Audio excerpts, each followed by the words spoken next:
오늘 여러분과 함께 나누게 될 말씀의 제목은 들을 기야 에바다 말씀입니다. 이제 아람어하고 섞여가지고 이렇게 나옵니다만, 에바다가 열려라 그런 뜻이니까요. 들을 기야 열려라 이렇게 이제 이해하시면 되겠습니다. 그러면 들을 기는 무엇이고 그 기는 어떻게 열리는가, 우리가 한번 본문 말씀을 통해서 한번 깊이 이해하는 시간이 되었으면 좋겠습니다. 여러분 어떻습니까? 여러분의 신앙생활은 요즘 어떠신가요? 많이 그냥 힘드신가요? 아니면 그냥 의미를 찾기가 어려우신가요? 그러면 왜 힘들고 신앙생활의 의미를 찾기가 힘들까요?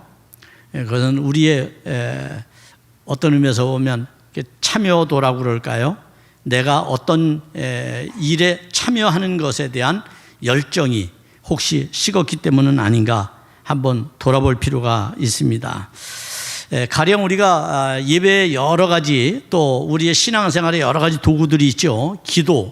기도만 한번 생각해 보아도 기도라는 게 그동안은 습관적으로 내뱉는 기도를 했어요. 그러다 보니 내 기도를 내가 듣지를 못해요. 내 기도를 내가 듣는 훈련이 필요하거든요. 그런데 내 기도를 잘 듣지를 못합니다. 심지어 침묵으로 기도할 때에도 우리가 내 혀의 움직임과 그리고 내 생각과 내 마음이 내 귀에 들려져야 되는 겁니다. 그렇지 않으면 이 기도에 참여하는 게 아닌 게 돼버리죠. 쏟아내기만 하면 내가 기도한다고 생각할지 모르지만 그것은 내 기도가 아닌 것이 돼버립니다. 말은 뱉어버리면 다시 주워 담을 수 없기 때문에 기도도 마찬가지입니다. 그래서 오늘날에는 기도에 대한 많은 훈련들이 있죠. 특별히 우리 한국교회 역사를 보면 수많은 그런 영성적 그런 패러다임들이 쭉 있어 왔습니다. 주기가 10년 단위도 있을 수 있고요. 또 20, 30년 단위로도 있을 수가 있고, 그래서 우리 한국교회의 선교사가 복음을 전해주면서부터 우리 한국교회는 나름대로의 신앙의 토양을 만들어 왔습니다. 그 과정 속에 여러 가지 그런 패러다임들이 존재한단 말이죠. 이것에 대한 변화에 내가 어떻게 적응하고 따라갈 것인가라고 하는 것도 중요하죠. 그러면 오늘날의 영성은 뭘까요? 기독교 역사학자들에 의하면 오늘날의 영성은 총체적 영성이다 이렇게 말을 합니다. 예전에는 한 가지에 집중했어요. 그 사건에 집중했고 그 어떤 신앙의 형태에 집중했어요. 그런데 오늘날에는 아주 다양한 것을 우리가 총체적으로 섭취할 수 있어야 되고 그리고 나타낼 수 있어야 하는 겁니다. 따라서 우리가 예를 들어 렉셔 디비나 같은 거룩한 독서도 필요하고요. 또 기도할 때 관상기도와 같은 것도 우리에게 필요하고요. 내 내면으로 나를 성찰하면서 자꾸 기도가 내 안으로 들어가는 거죠.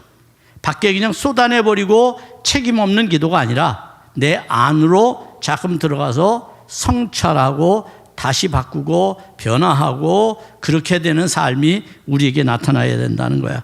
그렇게 될 때 우리는 신앙에 무료하면서 떠날 수 있어요. 신앙에 무료하면서 떠나는 것은 그런 거예요. 자꾸만 이제 외적인 형식에 치우치다 보니까 신앙생활이 무료해지는 거예요. 그런데 여러분 자신을 자꾸 성찰하고 여러분 안으로 자꾸 들어가면 왜 그렇습니까? 여러분 안에 하나님 계시거든요. 여러분 안에. 물론 세계 곳곳에 하나님도 계시지만 여러분 안에 하나님이 계신 그 하나님을 여러분이 만나야 된단 말이죠. 그런 은혜가 우리에게 있어요. 그러다 보면 기도뿐만 아니라 찬양도 그렇고 찬양도 함께 불러야 되는 거죠. 우리 찬양대가 찬양을 하면 오늘 잘하네. 오늘 왜 저것밖에 안 모였을까? 오늘 곡은 왜 저걸 선택했지? 이런데 자꾸만 우리의 생각이 빠지는 게 아니라 같이 부르는 거야. 같이 부르는 거야. 그렇다고 해서 찬양대가 하는데 여기서 큰 소리를 내서 부르면 안 되겠죠. 속으로 하는 거야. 속으로 그것을 함께 부르면서 동참하는 거야. 그럴 때에 찬양대의 찬양은 내 찬양이 되는 거야. 근데 나는 상관없이 듣는 자리에만 있다면 그것은 내 찬양이 되지 않는 거란 말이죠. 대표 기도할 때도 마찬가지입니다. 대표하기도 하는 우리 장로님들이 기도할 때 여러분들이 그 기도는 내 기도다라고 생각을 해야 돼요. 그래서 기도는 공공성을 가져야 돼요. 공적인 기도가 되어야 돼요. 우리가 예배를 공적 예배라고 그러거든요. 이 예배를 원래 이 예배의 이름은 공예배예요. 공예배. 그렇기 때문에 기도도 사적인 것을, 또 내 생각을, 또 내가 가진 어떤 사상을 기도하는 것은 공적인 기도가 아니에요. 모든 성도들이 함께 기도할 수 있는 내용들로 구성되어져야 된다는 거죠. 그래서 그런 것에 대해서 여러분은 어떻게 기도해야 돼요? 듣기만 하는 기도가 아니라, 그래서 조는 게 아니라, 왜 이렇게 길지? 그런 게 아니라, 이 기도가 내 기도가 되고 이것이 내 기도의 내용입니다. 하나님, 이 기도를 받아주세요 라는 심정으로 여러분도 함께 기도하는 거란 말이죠. 그럴 때 우리의 신앙은 완전하게 하나님 앞에서 예배 공동체로서의 삶을 살아가게 되는 겁니다. 말씀을 들을 때도 마찬가지예요. 이 말씀을 들음으로써 나의 삶에 하나님의 말씀을 통한 창조적 역사가 내 안에 일어나기를 기대해야 되는 거지, 말씀을 평가하거나 아니면 말씀에 대해서 여러분들이 어떤 자세와 생각을 가지고 이 말씀에 동참하느냐라고 하는 게 굉장히 중요하죠. 그래서 벌써 목사님이 강단에 올라와서 말씀을 전하려고 그러면 벌써 조는 분들이 계시기 때문에 이 말씀을 들으려는 의지 자체가 결여되어 있는 거야. 아무 생각이 없는 거죠. 근데 우리는 이럴수록 하나님의 말씀을 놓치지 않겠다는 생각을 가지고 그 말씀을 내 안에서 창조적인 일이 일어나도록 내가 순종함으로 그 말씀에 다가갈 때 우리의 삶은 지루하지 않는, 그래서 우리의 신앙의 활력과 생기가 넘치는 그러한 신앙생활을 하게 된다는 겁니다. 이런 훈련들이 우리 안에서 필요한 겁니다. 극장식의 예배는 더 이상의 사실은 환영받을 예배가 되지 않습니다. 스크린만 쳐다보는 것은 아무 의미가 없습니다. 참여해야 되는 것이죠. 그것이 바로 우리가 그리스도 공동체, 그렇게 될 때에 이 안에는 누구만 남게 돼 있을까요? 목사도 없고, 여기 장로님도 없고, 권사님, 집사님도 없고, 찬양도도 없고, 아무도 없고, 누구만 남아요? 예수 그리스도만 남는 거예요. 그럴 때 우리는 뭘 경험하게 되느냐 하면 영생을 경험하게 되는 거예요. 그게 영생이에요. 하나님의 임재 속에 내가 머무르는 것, 하나님의 임재 안에 내가 들어가는 것, 그것이 영생이에요. 다른 것이 아닙니다. 그러니까 이 예배 중에 모든 것은 다 사라지고 오직 그리스도만이 남도록 하는 것이 예배의 본질이다. 우리가 그것을 기억해야 됩니다.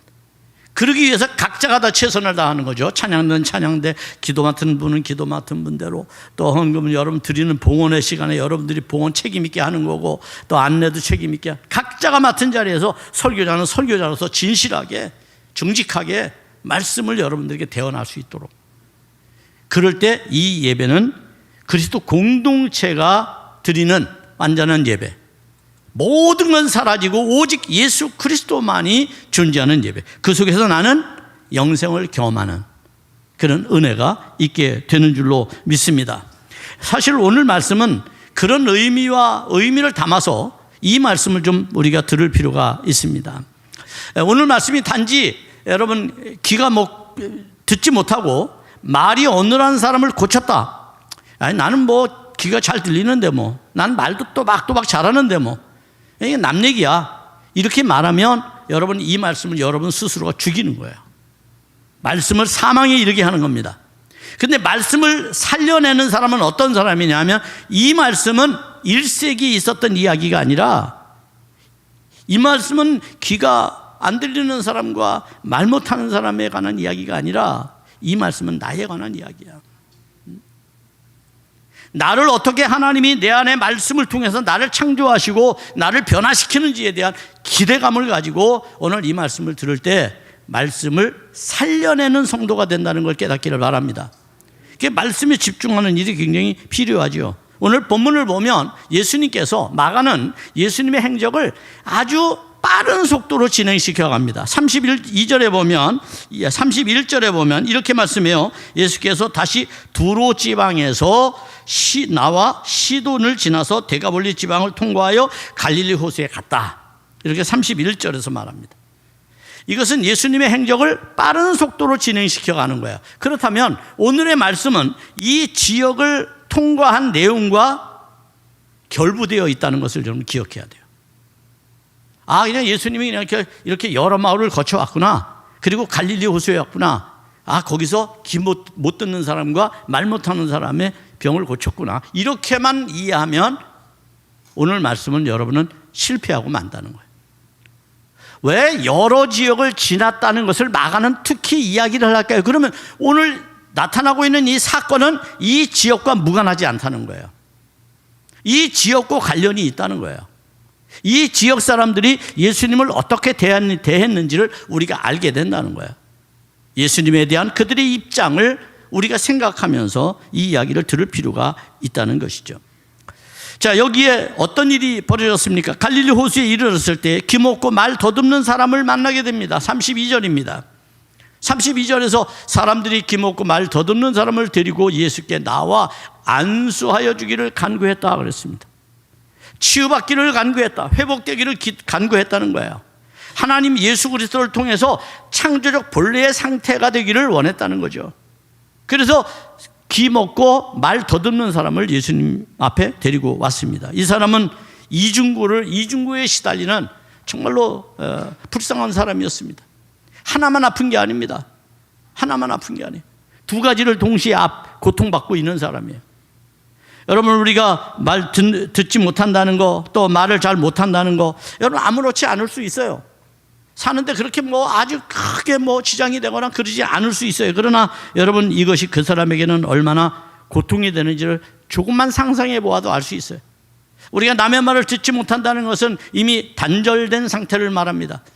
사람이라고 하는 것은 서로 어울려서 관계성을 맺고 살아야 되는데 그 단절이 되었다는 게, 관계가 깨어졌다는 겁니다. 그는 외롭다는 거예요. 고독한 상태에 빠져 있다는 겁니다. 그의 심신은 지쳤고 그는 상실된 상태에 아무런 심리적인 동요 없이 삶의 의미조차 찾기 어려운 상태에 빠져 있다는 것을 우리가 알 수가 있습니다.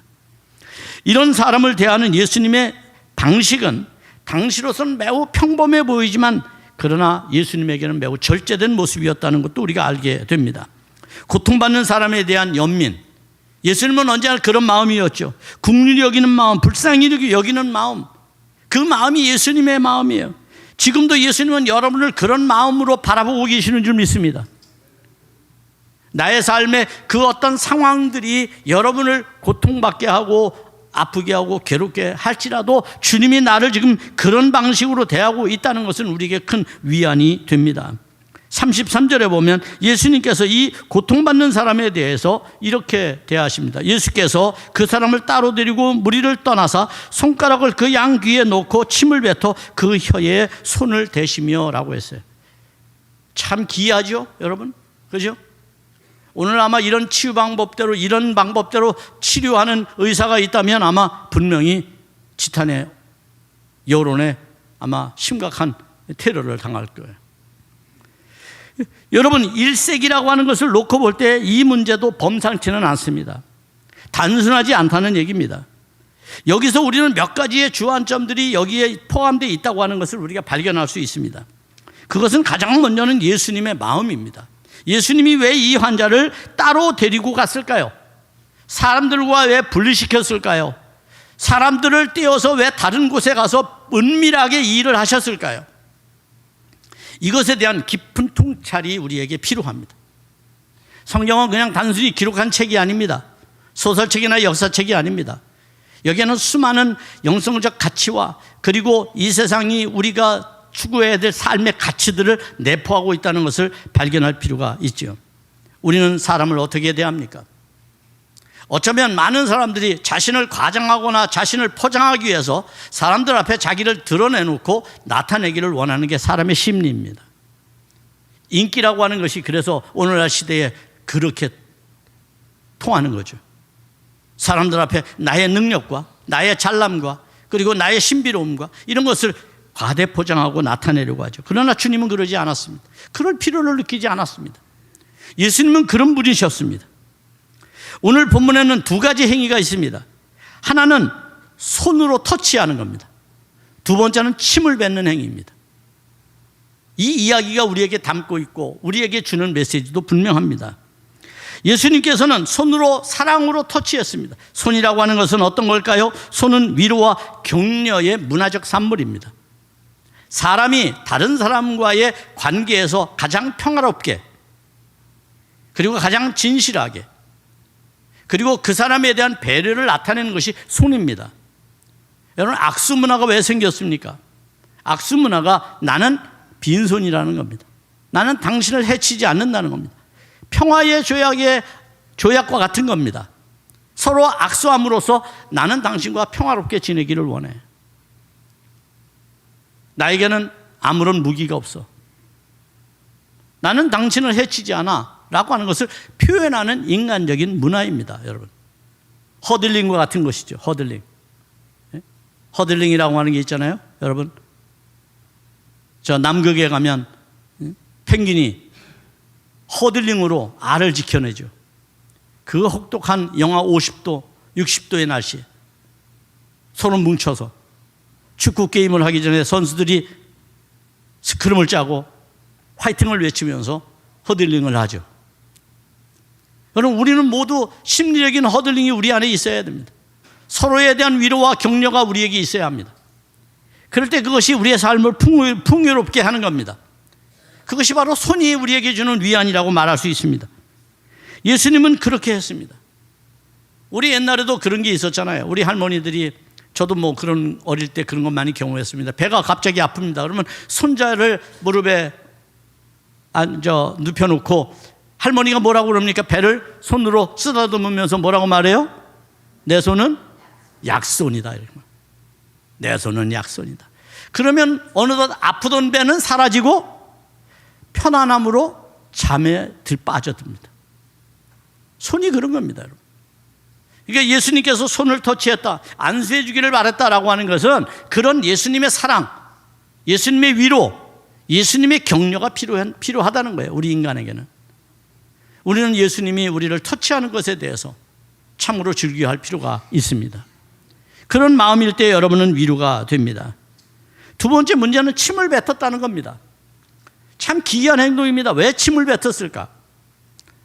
1차적인 해석, 저는 이걸 가지고 이제 사전을 뒤지고 여러 자료를 찾고 씨름을 했습니다. 근데 1차적인 접근은 이런 겁니다. 1세기니까 의학이 발달되지 않았습니다. 치료법도 없습니다. 민간요법에 의지해야 될 아주 평범한 그러한 치유의 방법이었어요.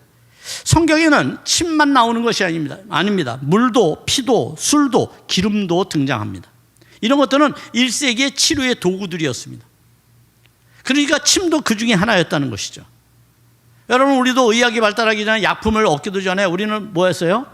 침을 발랐어요. 다리가 저리면 코에 침을 발랐어요. 사실 어디에 모기가 물리면 그냥 침으로 발랐어요. 침은 우리에게 있어서 가장 간편하면서도 일상적이고 아주 보통 평범한 그러한 치료의 아주 민간요법 중에 하나였죠. 그러나 우리는 잘 알아요. 우리의 침이 얼마나 불결한지를. 따라서 이 침은 단순하지가 않습니다. 그러면 왜 예수님은 침을 뱉었을까요? 또 다른 해석은 이런 겁니다. 침을 뱉었다고 하는 것은 악하고 부정한 것에 대한 심판의 행위입니다. 악하고 부정한 것에 대한 심판의 행위. 여러분, 생각해 보시죠. 귀가 들리지 않고 말을 어눌하게 하는 이 사람의 인격은 지금 누구의 인격일까요? 본인의 인격일까요? 아니면 그 고통 가운데 사로잡힌 인격일까요? 자신의 마음대로 할 수 없는 것, 자유롭게 내가 행동할 수 없는 것, 내가 장애를 가졌다든지, 내가 불편한 마음들을 가지고 있다든지, 내가 어떤 질병으로 고통받고 있다든지, 슬픔에 빠져 있다든지 하는 것은 다 내 인격의 본연의 자세는 아닙니다. 어찌 보면 포장된 인격이라고 말하겠죠. 가짜 인격이 나를 지금 통제하고 지배하고 있는 것이죠. 그것에 대해서 예수님께서 침을 뱉어서 그것을 심판하는 행위로 이해할 수가 있습니다.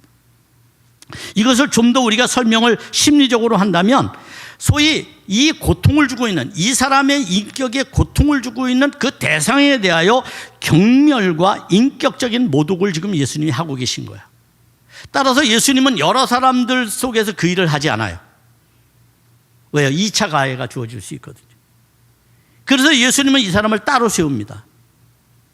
따로 은밀한 곳에 가서 따로 세워서 그 사람에게 침을 뱉는 행위를 하고 계신 것이죠. 여러분, 우리는 무엇인가 사람을 상대할 때 매우 주의해야 합니다. 가끔 종교적으로 교회에서도 자신의 능력과 자신의 은사와 자신의 어떤 이런 것들을 자랑하기 위해서 많은 사람 앞에서 너스레를 떨고 포장하고 하는 사람들이 있습니다. 거기에 사람들은 빨려 들어가죠. 가스라이팅을 당하죠. 그런 일들은 우리로 하여금 현명한 영성을 갖고 하나님의 창조적 산물임을 부정해버리는 일입니다. 나에게 하나님께서 주신 그 인격에 대한 내 스스로의 방어가 이루어지지 않는 것을 말하는 거죠. 믿음이란 어떤 걸까요? 제가 지난주 우리 대학에 와서 학생들에게 설교하면서 그랬어요. 너희들은 이순재식의 믿음을 갖고 있느냐. 이순재 씨가 어떻게 했죠? 예? 잘 몰라요? 예. 이순재 씨가 묻지도 말고 따지지도 말고 먹으라 그랬잖아요. 예? 그게 믿음인 것처럼 포장한 거지만 믿음 아니에요. 따져야 돼요. 약의 성분을 따져야 되고요. 그것이 내 몸에 해가 되는지 되지 않는지를 따져야 돼요. 내 몸에 맞는지 안 맞는지도 따져야 돼요. 근데 거기에 빠져서 묻지도 따지지도 않고 그냥 좋다니까 막 먹죠. 우리 한국 사람들 그런 게 너무 기질적으로 강합니다. 그러나 여러분, 그건 참 신앙이 아니고 맹신입니다. 맹신은 기독교 신앙이 아닙니다. 성경에서 말하지 않습니다. 여러분, 성경에 보십시오. 수많은 사람들이 예수님께 질문하잖아요. 왜 질문하는 것이 부정하는 겁니까? 아니죠. 더 확실하게 알고자 하는 나의 의지죠. 그러니 그것을 나쁘다고 하면 안 되는 거예요. 이게 남이 질문하는 거 질문할까 봐 겁내서, 그렇다면 그건 이미 선생의 자격이 없는 거죠. 오늘 예수님께 나와 이렇게 예수님은 섬세한 방법으로 이 사람을 따로 세워서 그 사람에게 침을 뱉어 그를 괴롭게 하고 고통받게 하는 것에 대한 심판을 가하게 됩니다. 여러분 혹시 기억하시나요? 베드로가 주는 그리스도시가 살아계신 하나님의 아들입니다라고 고백하고 난 다음에 예수님이 십자가를 지신다고 하자 가로막고 그런 일은 일어나지 않을 겁니다라고 말할 때 예수님이 베드로에게 사탄아 물러가라 말씀하시죠. 마치 그런 겁니다. 베드로의 생각을 지배하고 있는 것이 인간의 생각이고 탐욕적이고 그리고 그것이 물질적인 것이라면, 하나님의 뜻을 거스리는 것이라면 그는 사탄의 생각을 가지고 있는 존재가 되는 겁니다. 오늘 우리에게서 이런 일들은 얼마든지 일어날 수 있습니다. 이걸 소위 심리 조작이라고 말합니다. 심리 조작. 사람의 심리는요, 조작될 개연성이 아주 높습니다. 높아요. 아주. 누가 여러분에게 가스라이팅을 시키거나 뭐 하면 우리는 그것을 믿습니다. 그래서 심리적인 조작이 내 안에서 일어납니다. 그래서 내 인격도 망가지고 다 망가지는 거예요. 삶이 송두리째. 그것은 뭐 경제활동에 있어서도 마찬가지고, 여러분이 뭐 건강에 있어서도 마찬가지고, 여러분이 이웃과의 관계, 뭐 다른 사람과의 인격적 관계에 있어서도 마찬가지입니다. 모든 것에 심리적 조작이 일어나게 되면 그때부터 나의 인간의 본질은 사라져 버리는 거예요. 망가지는 거예요. 남에 의해서 조종되고 움직여지는 겁니다. 특히 이것이 종교에 나타나게 되는데 이게 이제 이단에 빠진 사람들이에요. 이때 어떻게 합니까? 그를 치료할 때는 심리적 조작이 일어나야 돼. 이걸 갖다 뭐라고 그러느냐? 터널 효과라고 그럽니다. 격리시킵니다. 누구도 이 사람에게 도움을 주지 못하도록. 왜? 가짜 심리적 그러한 조작이 일어날 수 있거든요. 그리고 이미 가짜에 조작된 상황이기 때문에 그것을 분리하지 않으면 안 되는 거죠. 그리고 매우 단호하게 해야 됩니다. 이런 사람에게는. 막 그 사람이 뭐 온갖 핑계를 대죠. 울기도 하고 막 그러죠. 막 아프다고 그러고 막 핑계를 대죠. 거기에 넘어가면 안 되는 거죠. 그래서 여러분들이 아마 혹시 신천지나 이런 데 빠져서 그 사람들을 다시 정상으로 돌리는데 그런 곳에서 하는 걸 보면 굉장히 단호하게 합니다. 인격을 배려하지 않습니다. 왜? 그 조작된 인격이기 때문에. 가짜 인격이기 때문에 거기에는 여러분들이 공감을 해서는 안 되는 거죠. 그러므로서 완전한 차단과 그리고 조작된 생각에 대한 본인의 이해가 이루어져야만 원래 상태로 돌아올 수 있는 거예요. 그래서 신앙생활은 어려운 겁니다. 바르게 우리가 생각하는 것은 힘든 겁니다. 그것이 우리 안에서 어떻게 작동하고 일어나느냐는 매우 필요하죠. 이것을 주님은 지금 은밀하게 하고 계셨다는 거예요.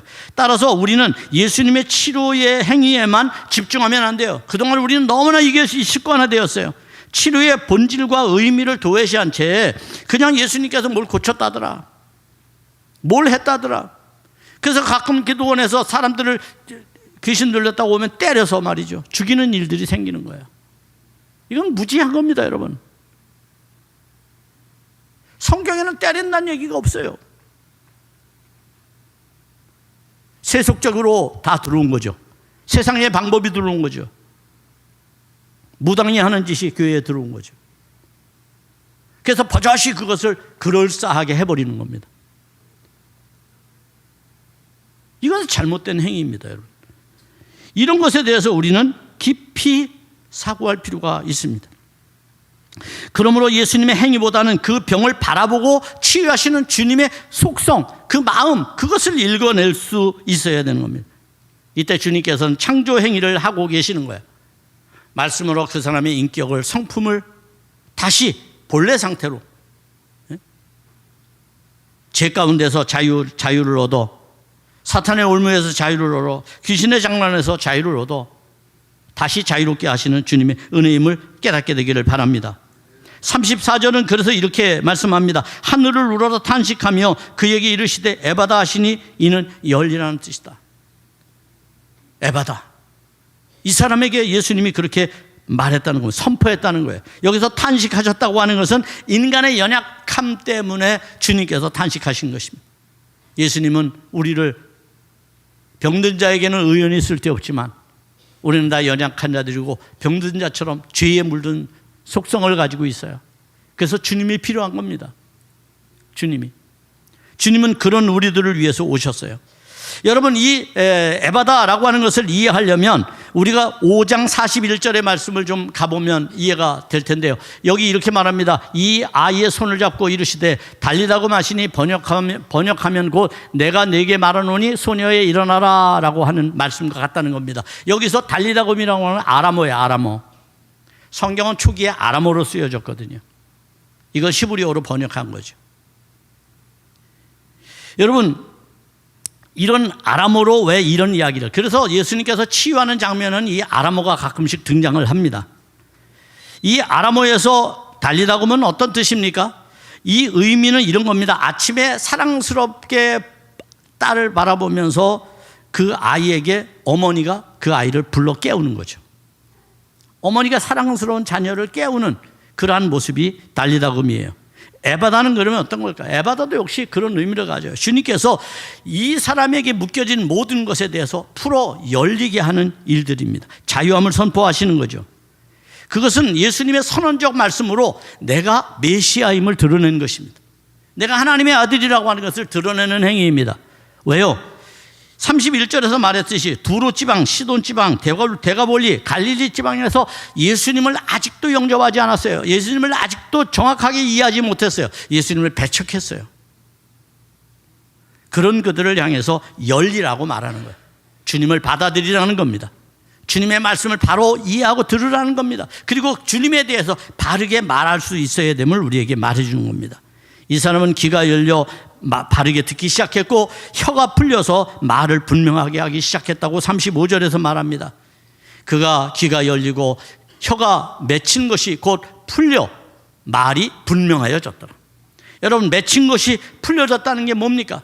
맺혔다고 하는 것은 그가 하나님과의 관계성이 파괴되는 것을 말해요. 무엇 때문에 파괴될까요? 불순종의 상태입니다. 그리고 순종의 상태로 바뀌어졌음을 말하는 겁니다. 풀려서서 예수님의 말씀을 받아들이는 순종의 상태, 거부하고 밀쳐내던 상태가 아니라 이제는 그것을 받아내는 상태를 의미합니다. 예수님의 말씀에 대한 바른 이해를 통해 말씀의 사역이 우리에게 얼마나 중요한지를 가르칩니다. 이것은 또한 초대교회에 주는 사명이기도 합니다. 그리고 제자들에게 주는 분명한 메시지이기도 합니다. 너희도 바르게 듣고 바르게 배워서 바르게 가르치라는 겁니다. 초대교회는 이것을 해야 될 사명이 그들에게 있었습니다. 그것에 대해서 말씀하고 있습니다. 여러분, 특별히 이 두로와 시돈에 대해서는 왜 이런 이야기를 주님이 하고 있는가를 알면 누가복음 10장 14절에서 이렇게 말을 합니다. 심판 때에 두로와 시돈이 너희보다 견디기 쉬우리라. 소위 말하면 두로와 시돈이라고 하는 것을 거쳐오면서 지금 이 기적을 행하시잖아요.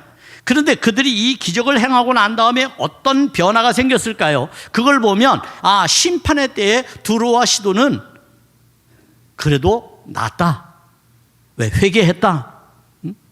이렇게 우리가 받아들일 수 있는 겁니다. 지금 그 지역을 거쳐왔으니까요. 실제로 계시록 2장 29절에 보면 예수님이 이렇게 말씀하십니다. 성경은 이렇게 말씀해요. 귀 있는 자는 성령이 교회들에게 하시는 말씀을 들을지어다. 귀 있는 자, 말씀에 대한 귀를 말하는 겁니다. 여기서 귀 있는 자는 성령의 권면을 들을 줄 아는 사람입니다. 소위 하나님의 말씀을 들을 수 있는 귀를 가진 사람, 귀라고 다 귀가 아니라 하나님의 말씀을 들을 수 있는 소위 계시되는 하나님의 계시를 들을 수 있는 사람, 그것을 말합니다. 그런데 성경은 귀가 어떤 역할을 하느냐, 듣는 것만 역할을 하느냐, 그렇지 않다고 말해요. 성경은 귀에 대해서 성경은 또 다른 양면성이라고 그럴까요? 듣는 것만이 아니라 또 다른 면을 이야기해 주고 있어요. 그것은 이사야 56장 9절로 12절에 보면 아주 충격적인 이야기가 나옵니다. 충격적인 이야기가. 여기서 이스라엘이 망하기 전에 소위 말하면 BC 690년경에 이사야 선지자를 통해서 이스라엘의 타락한 지도자들에게 이렇게 말씀하시고 경고하시는 내용이 이사야 56장 9절에서 12절이에요. 여기 이렇게 말합니다. 소위 이스라엘 지도자는 다 소경이 되었다는 겁니다. 무지하여 짓지 못하는 벙어리개가 되었다는 거예요. 누워서 꿈만 꾸는 그러한 게으른 자들이 되었다는 거죠. 이들은 탐욕스러운 개처럼 만족할 줄 모르고 수단과 방법을 가리지 않고 자기 이익을 추구하는 몰지각한 지도자가 되었다는 거예요. 당시 지도자가 누굽니까? 제사장, 서기관, 선지자, 이런 사람들입니다. 그들이 뭐가 되었어요? 말씀을 띄워놓으세요. 그들이 뭐가 되었습니까? 그들은 짓지 못하는 벙어리가 되었다. 짓지 못하는 벙어리개. 개가 도둑이 오면 짖어야죠. 그죠? 그런데 안 짖어요. 그런 개를 왜 키웁니까? 의미가 없잖아요. 개의 사명은 짖어야 되는 겁니다. 짖어야 되는. 그뿐만 아니라 소경이 되었어요. 눈을 감아버리는 겁니다. 나와 관계없다고. 안 보는 게 상책이야. 들어서 안 볼래 그러고 감아버리는 거예요, 눈을. 그리고 짖지 않는 거죠. 그러니까 어떻게 되는 거예요? 나라가 망하게 되는 거예요. 꿈만 꾸는 거예요. 꿈만 꾸는 거예요. 그리고 게을러요. 이런 것을 지금 말해주는 거예요. 소위 말하면 여기 소경이 되고 벙어리 개가 되고 게으른 자가 되는 이러한 영적 무지의 상태, 영적 게으름의 상태, 영적 소경의 상태, 영적 무지함의 상태가 곧 우리를 망하게 한다는 거예요. 망하게, 여러분. 이게 성경이 주는 경고의 말씀입니다. 당시 유대 백성들도 영적으로 무지함 때문에 예수님을 바라보지 못했어요. 지나친 율법에 구속되어서 문자주의에 사로잡혀서 예수님을 이해하려고 하지 않았어요. 예수님의 말씀을 들으려고 하지 않았어요. 주님을 영접하지 않으려고 했어요. 그것이 신앙의 게으름으로 나타나게 돼서 결국 망하게 되었다. 이것을 말하고 있는 겁니다. 이때 상태에 대해서 야고보서 1장 25절은 이런 처방을 내리고 있어요. 여러분, 오늘 우리는 이 영적 무지에서 어떻게 깨어날 수 있을까요? 이렇게 하면 됩니다. 자유롭게 하는 온전한 율법을 들여다보고 있는 자는, 다시 말하면 온전한 율법이라고 하는 것은 문자적으로 된 율법, 규율에 대한 율법이 아니라 그 율법이 우리에게 말해주는 좀 더 심층적이고 깊이 있는 이해, 그것을 알고 있는 사람은 듣고 잊어버리는 자가 아니요 실천하는 자니 이 사람은 그 행하는 일에 복을 받으리라. 여러분 복 받는 여러분 되기를 바랍니다. 하나님의 말씀은 듣고 끝나버리는 것이 아니라 그것을 듣고 실천하는 것입니다. 그것이 오늘 이 기적이 우리에게 주는 말씀의 메시지입니다. 초대교회는 이런 사명을 가졌고 제자들은 이런 사명을 가진 자들을 말합니다. 여러분에게도 이런 사명이 주어졌음을 깨닫고 여러분 안에 들을 귀가 열리게 되는 놀라운 은혜가 있기를 주의 이름으로 축복합니다.